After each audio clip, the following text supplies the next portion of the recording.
Je vous remercie déjà de m'inviter à votre émission qui parle des actions du gouvernement. Et effectivement, le lancement d'une rentrée scolaire est une action gouvernementale. Une année scolaire, c'est 12 mois, dont 3 de congés et 9 d'enseignement.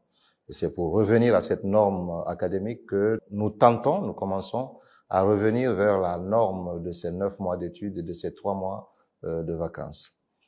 Il faut aussi savoir que une des raisons qui nous pousse à cela, puisque c'est toujours la qualification de l'enseignement, c'est que surtout pour les petites classes, 4 mois d'interruption de cours, c'est presque revenir à remettre en cause toute l'année scolaire.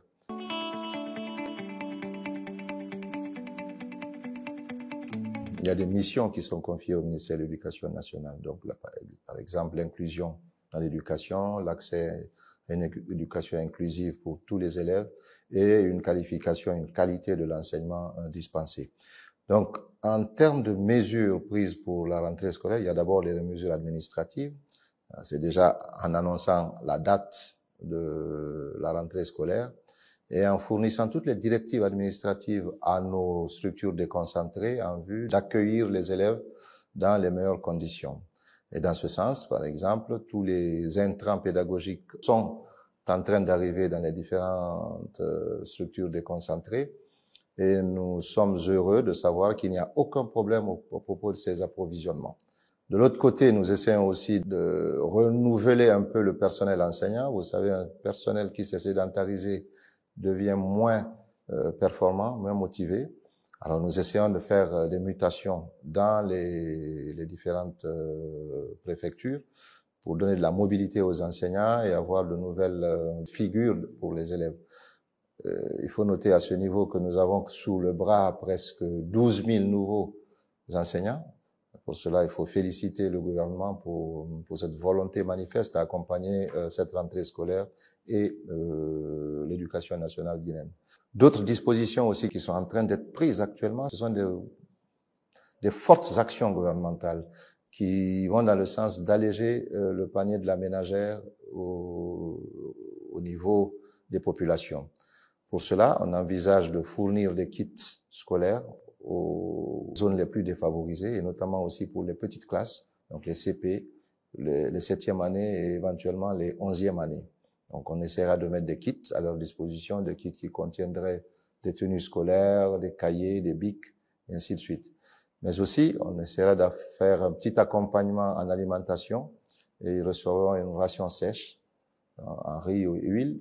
Tout ça est en train d'être vu actuellement pour être en mesure de venir surtout en aide aux populations les plus défavorisées.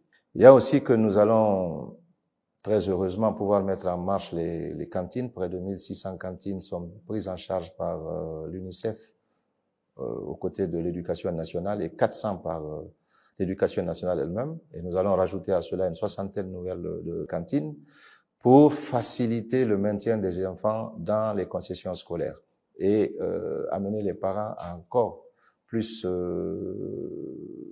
inscrire les enfants aux primaires essentiellement. Ça, c'est une mesure forte. Il y a aussi d'autres mesures qui sont prises, c'est l'ouverture des classes préprimaires qui vont être faites.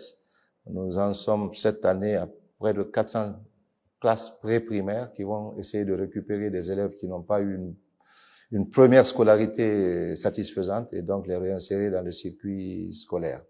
Sans compter de nouvelles classes qui vont être mises à disposition dans les préfectures de Dalaba, de Kissidougou, de Kéréouané, ainsi de suite.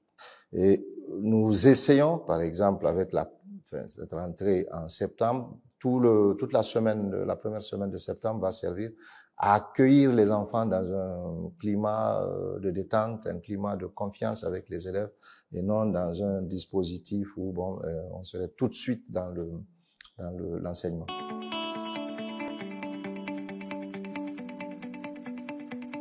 Pour ce qui est des scolarités dans les écoles,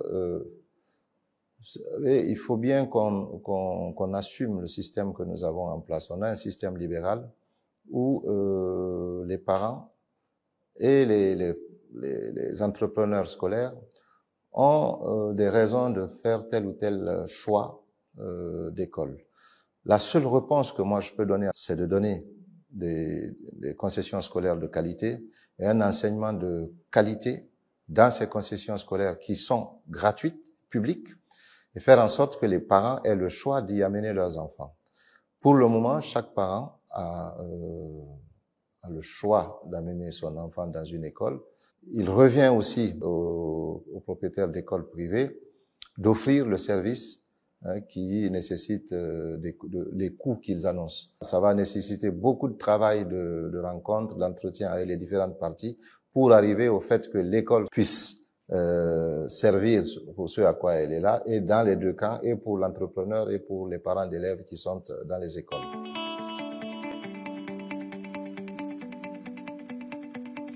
La priorité des priorités pour nous cette année, ça va être une qualification de la formation donnée dans les écoles primaires et principalement dans les CP et les CE. Pour cela, nous allons procéder à beaucoup de formations par des chefs d'établissement qui sont qualifiés, mais aussi par les cadres du ministère de l'enseignement préuniversitaire qui sont des spécialistes, qui feront le déplacement pour des périodes pour aller encadrer ces écoles et montrer à ces enseignants du primaire qu'ils ne sont pas laissés pour compte et que ce qu'ils font est très, très important pour la suite du projet que le gouvernement guinéen a pour les Guinéens, pour les jeunes Guinéens.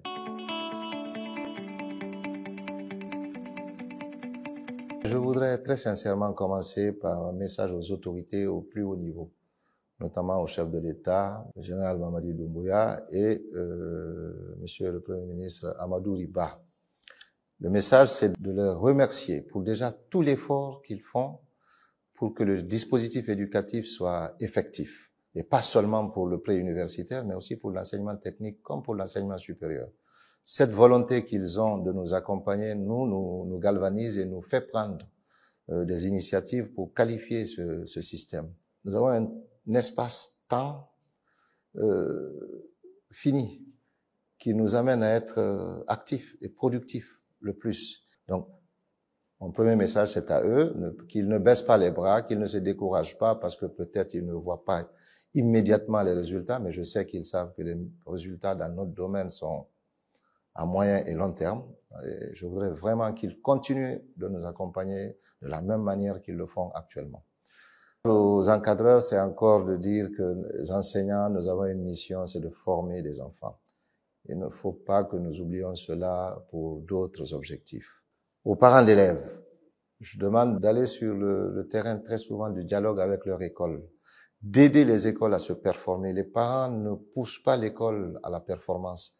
Les parents, une fois qu'ils ont mis les enfants à l'école, ils sont en confiance et ne suivent pas. Alors que l'élément contrôle, il est très important et les parents sont un élément contrôle extrêmement important, surtout dans les écoles privées. Dans les écoles privées, ils se doivent clairement de poser les problèmes, qu'ils soient hygiéniques, qu'ils soient académiques, qu'ils soient même sécuritaires. Ils doivent pouvoir, je les invite à s'impliquer, à participer à la vie de l'école. Aux élèves, je souhaite une très belle année parce que eux doivent tout attendre de nous. Ils doivent, surtout les plus petits, comme je le disais tout à l'heure, ceux du primaire, ils doivent tout attendre de nous. Ils nous font confiance, à nous de leur apporter ce qu'ils pensent que nous pouvons leur donner pour intégrer dans les plus brefs délais la vie active, avec tous les moyens, avec toute la confiance en eux-mêmes, surtout que nous sommes très heureux de voir que la Guinée est de plus en plus en train de se remettre au travail et à avoir des horizons éclaircis.